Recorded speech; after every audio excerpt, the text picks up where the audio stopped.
internally rotate her thigh, and I lengthen at the same time.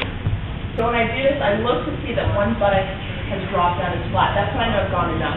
If nothing's changed, it's exactly the same, I'm going to go in and go deeper. I'm super low, so I'm not hurting my back at all, right into my legs. Other side, I lift up. Stay light to knee. Big turn in and lengthen. Her heels will turn out more when I do this. And I step in now, and it's a foot massage. So this is really nice. I place the ball joints of my feet into the arch of her foot, which means the ball joints of her feet line up with the arches of my feet. You'll know you have the good alignment because as you walk, you're also getting a foot massage. And I'm shifting and finding my rhythm again, coming back into my breath.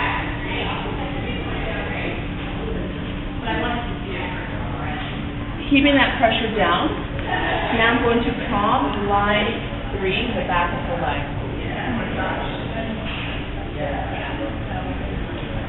And it's like plank, right? I'm bone stacking here, and I lean in. On my exhalation, always skip knee and up. This line goes all the way up to the sitting bone. So I'm going to palm, making my way up to her sitting bone, and I have a complete touch. So all 10 fingertips also engage.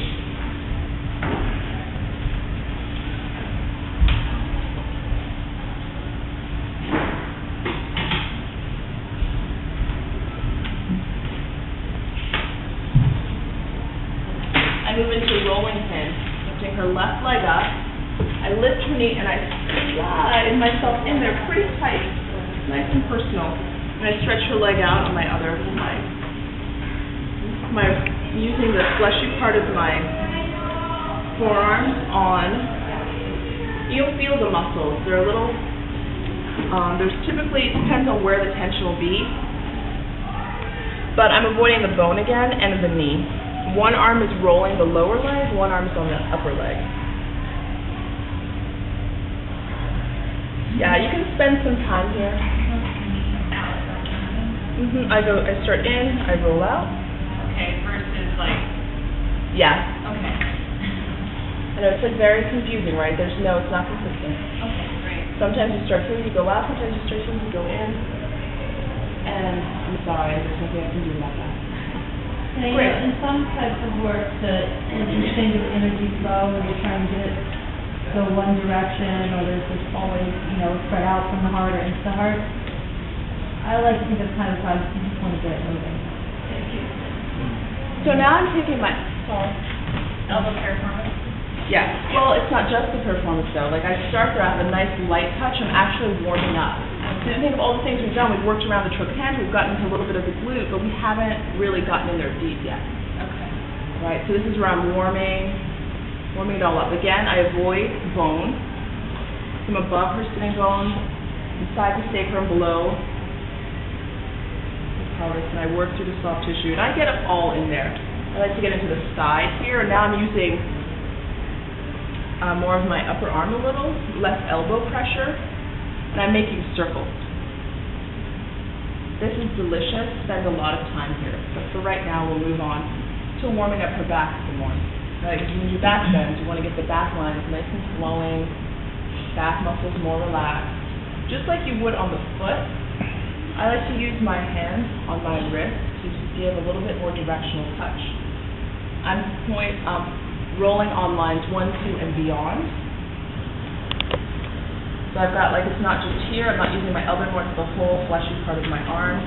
I work my way back down. And she wasn't using very much pressure there. And not because you're on the floating ribs, right? So it's not good because you don't have the stability there. So she's saying she's really warming up, but she's not using very much pressure. I'm actually using some pressure. From here, it's going to be hard to put a lot of pressure. Usually, this is something I've seen a lot in people's alignment. A lot of times, you guys are back here trying to work up here. And if you notice, it's really hard, and it's very hard for me to apply a lot of pressure because I'm so far back. But that's a good thing for this one. The pressure that was more up towards her head, less down, more at a diagonal. I wouldn't say that I'm just rolling over the muscles, just like the same thing here. I'm just warming it up. Just underneath the shoulder blade there, you're not can't even reach there. It's gonna be, okay, so it will be only up to the thoracic.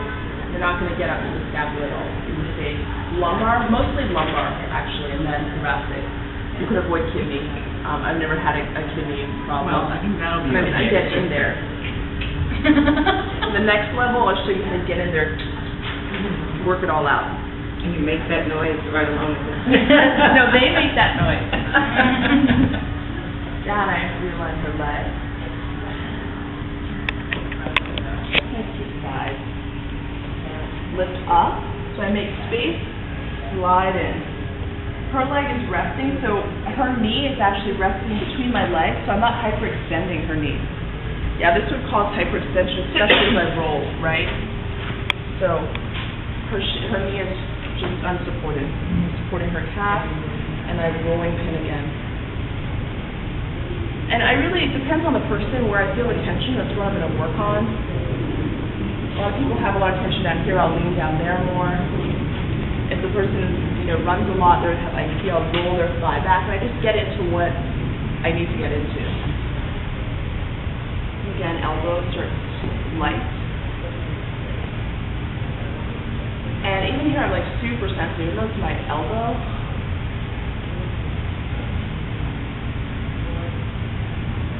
I'm just feeling where it's tense. I get to the side. This is a nice juicy spot to hit. And for some people, you have to come down pretty close to the sitting bone. They've got stuff going on. The sitting bone's a back joint. So we're releasing back. So I've known before they've had stuff down there. I'll work close to the sitting bone, but not on the sitting bone. Rolling pin. Rolling on the lower back, a little lighter, a little heavier on the thoracic. But again, as Angela said, not super heavy. Make my way back down. Lift up. Slide out. I'm pointing her toes, much like I did in the foot warm-up. This is where the foot warm-up is going to help me out. And first, I'm taking her heels, heels towards her sit bone. I can do Jesus feet here. So for someone like Angela, she's pretty flexible. She's not going to really feel a stretch here, right? People with tighter quads, their heels won't even come to their sitting bone. Just know who you're working with. So it's not like a requirement that the heels touch the sitting bone. To me, it's kind of such. Well, unless you're in Thailand, then yes. They will make sure your heels touch your sitting bones no matter what. Yeah, so I've warmed up a little bit here, sitting bones, center, Jesus feet if you like. Now I placed her foot into the back of her knee.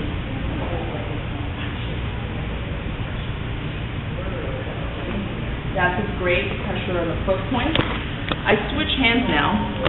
My left hand's holding her foot. I slide my hand under her knee, so I'm cupping the base of the thigh. And I move with breath, inhale and exhale. And again, I start small. For Angela, she won't really feel much stretch here. Some of you guys won't feel a lot of stretch here. She's got open quads. For someone else, you want to be gentle because you don't know what they've been up to. They've got stored up in there. You're like side stretching here, I'm going to make sure that it's not Yeah. So one hip's coming up, and I'm drawing her heel back towards her from switch side. Stabilize the foot, stabilize the knee, inhale, and I exhale. So it's really my breath, not her breath. And every lift I feel, with the resistance note, so I know I can go a little bit higher.